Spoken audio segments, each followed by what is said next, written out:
All right, welcome back. In this video, we're going to go over congruent triangles, similar triangles, and how to find the volume of some 3D solids. So first off, congruent.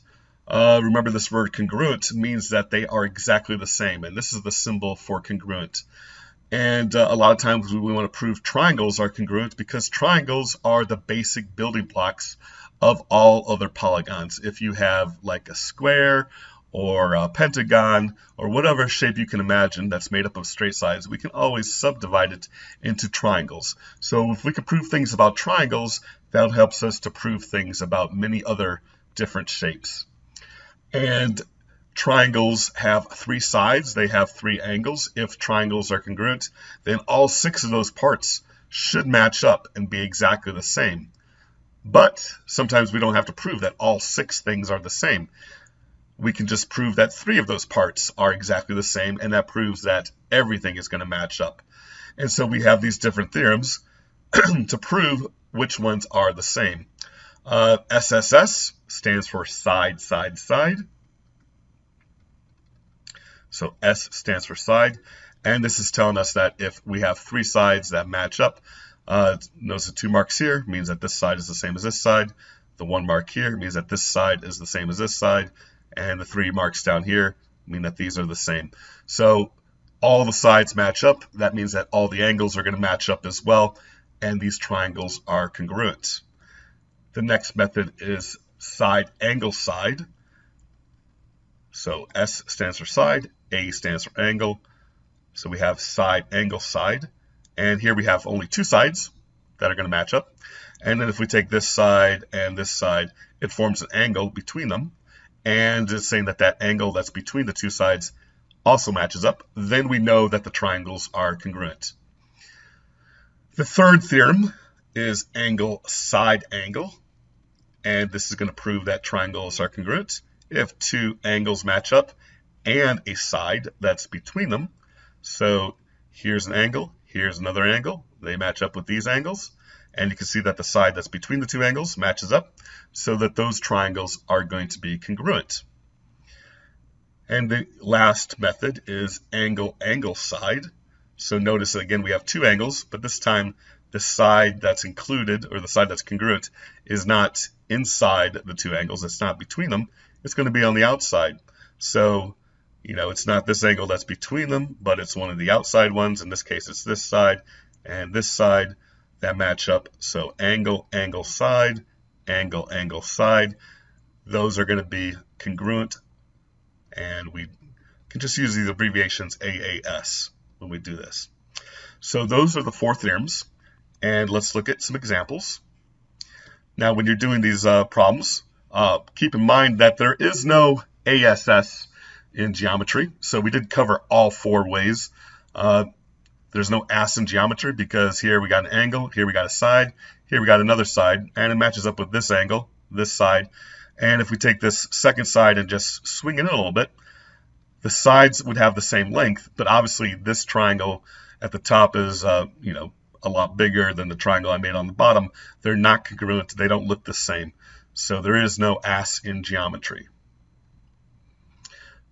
Also, you might be thinking, does AAA work? Well, AAA doesn't work as well. We need to know at least one of the sides to prove that, the triangles can be congruent. In fact, if we know two angles, we know the third angle because all the angles have to add up to 180. And so AA is only going to work for similar triangles, which we're going to talk about later, because we could just take this triangle, make it bigger, and all the angles will be the same, but obviously the sides are much bigger now. So here are some examples of the problems that you're going to have to do, and you're going to have to state if the triangles are congruent. And again, our methods are SSS, side, side, side, side angle side, ASA, or AAS. So those are the four. Or we have the option that they are not congruent. So if it's none of those, then we can't prove that they are congruent. Now you can see that the pictures here already have some markings. We can add two different things. So here's what we can add to the picture. And only these two things. We can add, first off, a common side. So if we see a common side that's a part of both triangles, we can mark that. The other thing that we can mark are vertical angles. Vertical angles are congruent. So if we ever see any vertical angles, we can also add that to our picture. And as I add it, I'll put it in red. So for number 1, so far we have one side here that's marked, one side here that's marked, another side here marked with this side. So it looks like we don't have enough information because we only have a side and a side, 2 sides. So what else can we add? Can we add anything else to the picture? Well, again, the only 2 things we can add to the picture are common side and vertical angles. You might think, oh, doesn't this angle look like it's the same as that? They might look the same, but we don't know for sure.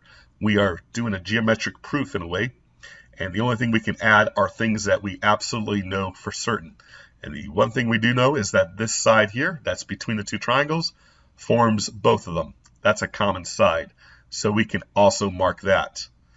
And so now we have 3 sides with 3 sides down here. And so this is going to be side, side, side. For number 2, here we have a side, an angle, and a side. We also have a side, and an angle here. But are these going to be congruent? Well, notice up here that we have, if I number these, we have a side, then we have an angle. Here we have a side. Does it get marked in the same way here? So notice I put a number 1 by this guy, and then we come across the angle. But wait, that's not right, because here we got 2 sides and an angle. Here it's SAS, and down here it's SSA, or ASS, and of course SSA, that's ass backwards. So that's not going to work for us. This triangle, we have the angle between the 2 sides. There's a side here and a side here. We've got the angle between them. That's the same. But down here, the angle is not between the 2 sides. The angle is on the outside. So that's not going to work for us. These 2 triangles are not congruent. So the correct answer for number 2 is not congruent. We don't have the same parts matched up in the same way. So here the angle that's congruent is between the 2 sides. It would be SSA if it was this angle down here. But that's not the angle that's marked. It's the angle outside of the 2 sides. So again, those are not congruent. What about for number 3? What do we have marked here? We have a side, we have an angle, we have a side. Again, sometimes I number them 1, 2. This is the first part, the second part, the third part. And can I number this in the same way? We've got the first part, the second part, the third part. All the parts match up in exactly the same way. We have a side, an angle, and a side. Here we have a side, an angle, and a side. So this is definitely SAS. Number 4. For this one, it looks like all we have are 2 angles. Now notice that this angle here, the marking for it is a little bit further out than this marking. And that's just because they want to show you that these are 2 different angles, but they are congruent because they have 1 mark here and 1 mark here. It doesn't matter the position of the markings. They just wanted to make sure that you could see them. And so here we have 2 marks. Down here we have 2 marks. And again, those 2 angles down there are going to be the same. With 2 angles, that's not enough information. So can we add anything to the picture? Again, we can add common side or vertical angle. Well, here again, we have a common side, this one between them. And so what do we have? We have an angle, a side, and an angle. And down here, we have an angle, a side, and an angle. So this would be ASA.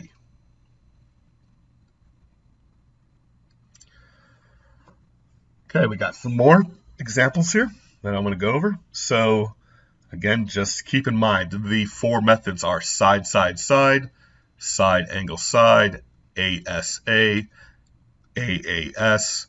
And what can we add to the picture? 2 things. We can add a common side wherever we see that, and we can mark vertical angles whenever we see vertical angles.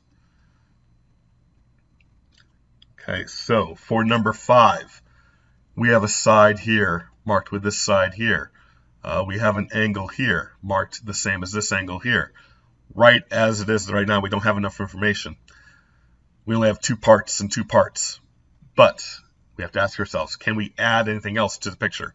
Do we have a common side? Nope, there's nothing, no side that's shared between them. Do we have vertical angles? Ah, yes, we have vertical angles. Right here, we have a vertical angle, and that's going to be congruent to this angle. So now, what do we have? We have two angles and a side. So it's either ASA or AAS. How do we tell which one it is? Well, where is the side? Is it between the two angles, or is it not between? So here, if it's ASA, the angle is between. If it's AAS, the side is outside the angles. Here, the side is not between the two angles, so this is AAS. And just to make sure, we can mark this one AAS. So here we have a side, here we have an angle, here we have an angle, here we have an angle, here we have an angle, here we have a side. It doesn't matter that they're going in opposite directions, counterclockwise and clockwise. They are still going to be the same. The parts are still going to match up. So this one is AAS. Okay, number 6. What do we have marked for this? We have an angle, we have another angle, we have another angle here, and we have the third angle. That's the same. So all the angles match up. Is that going to prove that the triangles are congruent? No, because if you look at our list here, every one of them has to have at least a side. Now, even though the sides might look the same, are we allowed to add that information? Nope. The only thing, again, we can add are common sides and vertical angles. So you can't add to the picture just because they look like they might be the same. You have to know for sure that they're the same. And so AAA or AA doesn't work. These would be similar, but here we're talking about congruent. So these are not congruent. So not congruent here would be the best answer. AA doesn't cut it for congruence. Only works for similar triangles. Okay, number 7. We have a side marked with this side. We have an angle here marked with this angle. So far, again, we have 2 pieces of information. Is that enough to prove that these triangles are congruent? No, we always have to have at least 3 to prove congruence, and one of those is a side here. Okay, so we don't have enough information as it is. Can we add anything else to it? Can we add a common side? No common side. Can we add vertical angles? Yes, just like with number 5, we can add a vertical angle here between the intersecting lines. And now, what is this going to be? Is it ASA or AAS? AAS, AAS. So here we have an angle, here we have an angle, here we have a side. Here we have an angle, here we have an angle, here we have the side. You can see that the side is not between the 2 angles. It would have to be this side here if it was between the 2 angles.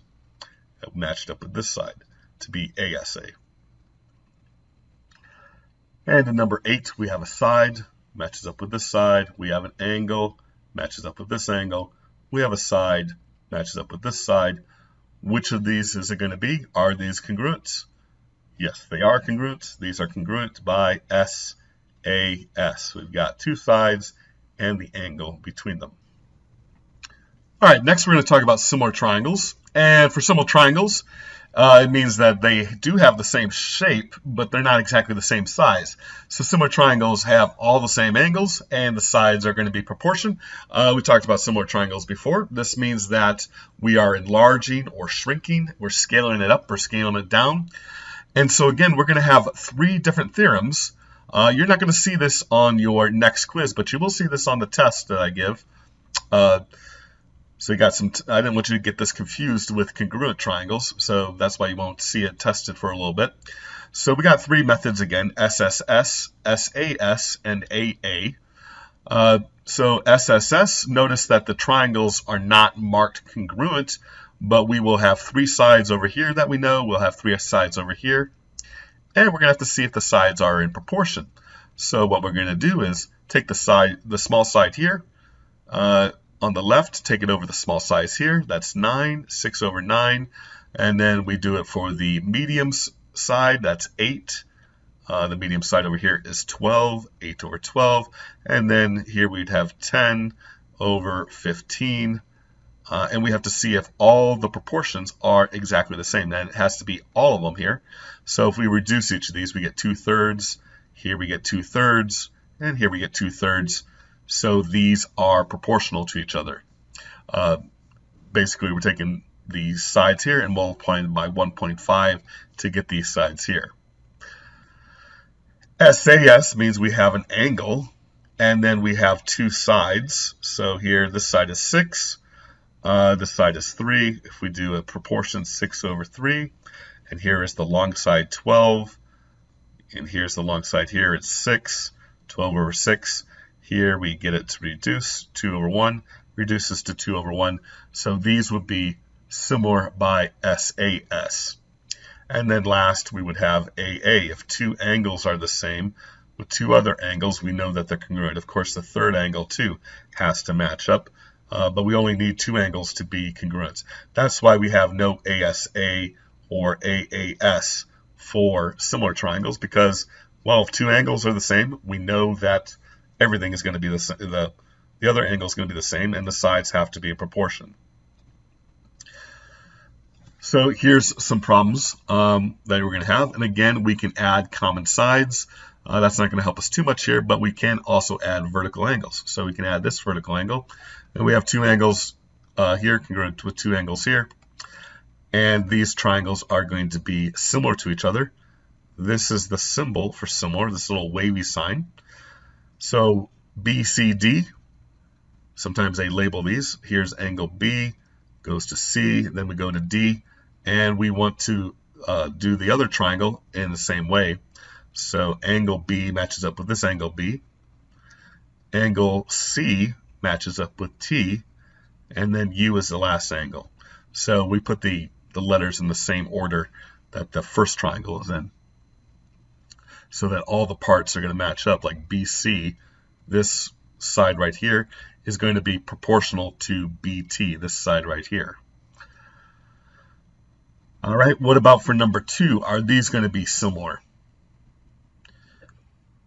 Well, if they are, then it's going to be SSS, because all we have are 3 sides here with 3 sides here. If we try to set up the proportions, do you think it's going to work? Well, we have 60 over the small side here, 18. Then we have another 60 over this side here, which is 19. And then we'd have 89, the large side, over the large side there, 27. Now, right away, you should be able to see that these are not going to be the same. And that should be obvious, because at the top here, this triangle is isosceles. So how can it be similar to one that is scalene? If it's isosceles and we enlarge it or we shrink it, it would still have to be isosceles. So these would not be similar.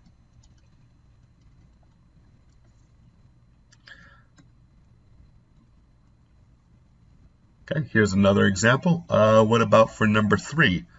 Now we've got 3 sides again with 3 sides down here. We can see if everything is in proportion. So we take the small side at the top, 50, over the small side in the bottom, that would be 80. Take the medium side, that's 55, over the medium side, 88. Take the large side, which is 70, over the large side, which is 112, and check to see if everything is in proportion. So put it into our calculator. 50 divided by 80 comes out to 0.625. 55 divided by 88. Of course, that's going to reduce to 5/8 as well. That's going to be 0.625. And 70 divided by 112 is going to come out to 0.625.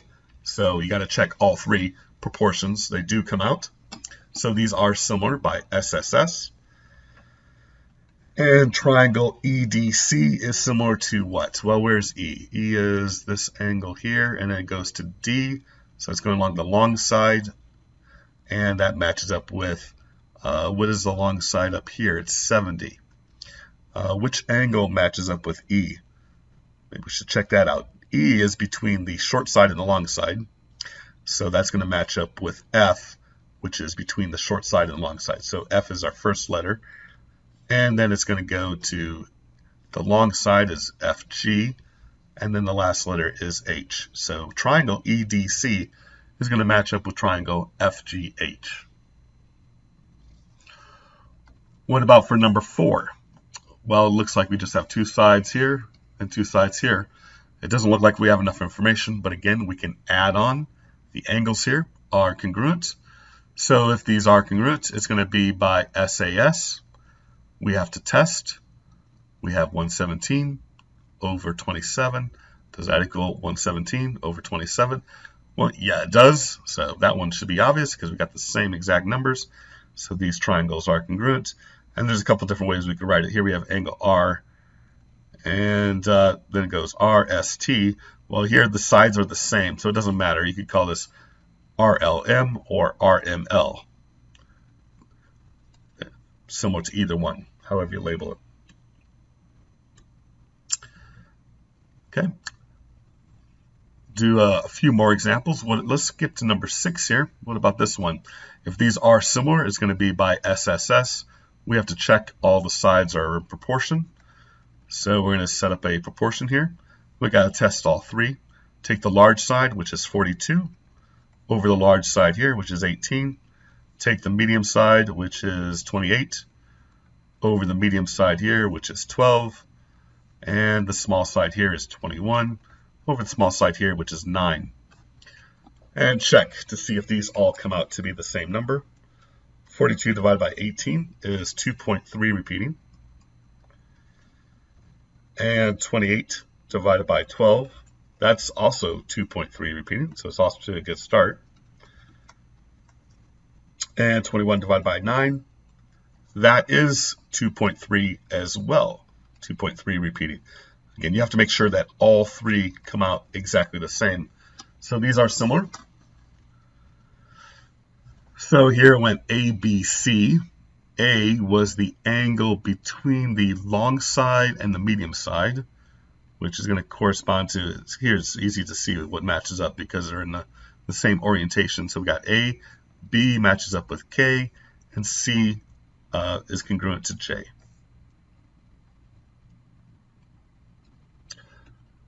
So that's basically how we do similar triangles. Here's another one. Now for this one, it doesn't look like we have enough information because we don't have any angles marked. All we have is this angle. It's going to be congruent, but it's not congruent to anything else. So I would say that number 7 is not congruent, not similar. Okay, in this last section, we're going to go over volume and how to find the volume of rectangular prisms, cubes, spheres, cylinders, and cones. So volume is the amount of 3D space, the amount of little cubes that would be contained. If you imagine that you had like a solid Rubik's Cube, a Rubik's Cube generally is 3 by 3 by 3. So you got 3 cubes on all the sides, and in reality they're not like solid all the way through. But if they were solid and we broke this up into little cubes, we would have 3 cubes by 3 cube, or 3 by 3 by 3. 3 cubed would give us 27. So 27 little cubes would make up this big 3 by 3 by 3 cube.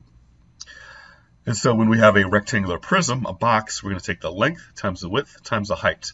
We got to look at all 3 dimensions and multiply them together. For a sphere, the formula is 4/3 pi r cubed. For a cylinder, it's the area of a circle, pi r squared, multiplied by its height. And for a cone, the formula is 1/3 pi r squared h. So it is 1/3 the volume of a cylinder. These formulas you do not need to memorize. When you do your test, you can write these formulas down. So do not memorize for me. And let's see how we use them. So here are some examples. Now in some problems, like for number 1 and number 2, you might be given extra information for these prisms. So remember, all we need for a prism, for a box, is length times width times height. So you got to make sure that we're not double counting anything. You can see that this side here is the same as this side here. So we don't need this extra measurement. And this 6 here is the same as this 6 here. So we don't need this extra measurement. So when we're finding the volume, we want to take the length times the width times the height. So here is like the height of the box. Here is the length of the box is 12 and the width of the box is 6. So 10 times 12 times 6 will come out to 720. And our units here would be cubic units. So 720 cubic kilometers, or kilometers cubed. For number 3, here we have a sphere. And to find the volume of a sphere, we are going to use pi 4/3 pi r cubed. And we need to know the radius. Here we're given the diameter, so we're going to take half of that, which is 5. We're going to cube that, multiply by 5, and then multiply by 4/3. And we're going to type this into our calculator. So I recommend using the calculator pi on Desmos or on your calculator, and not just 3.114, so you get the most accurate answer. So when I type this in, 4/3, 4 divided by 3, times pi, times 5 cubed, is going to give me 523.59. It says round to the nearest hundredth, so that's 2 decimals. So 0.598. Now if I round to 2 decimals, that's going to bump this number up. Since it's already at a 9, it's going to bump it up to 10, which we're going to have to carry over. So 523.6 cubic meters, or cubic kilometers here.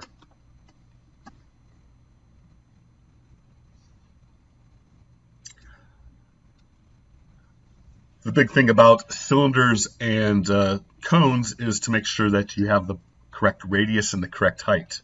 So remember, height doesn't mean that it has to go straight up and down.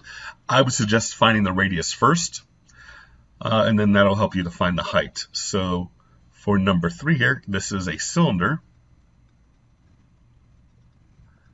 and the 8 is going to be our radius. So find the radius first, find the height. The height here is 4, and then we're going to plug it in.